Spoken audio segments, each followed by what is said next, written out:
When selling in Japan, no objections, then no sale. Let me explain why. If the buyers have no intention to make a purchase, there's no point, and they're wasting any energy on the due diligence component of the deal. When we get an objection, it indicates interest. Getting very poor questions is another warning signal. If the sale is expensive or complex, then we want a lot of quality questions. Sometimes the person we are presenting to may not be the final decision maker. The person sitting across from us is a catcher of data and information to relay to others within the system. They will not have many objections because they are probably not going to be the end user.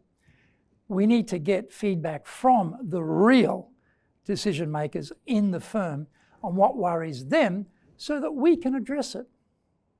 So, contrary to what we salespeople all want, which is a sale with no objections, in fact, we need them to make the sale. So work hard to get objections so you can complete the deal.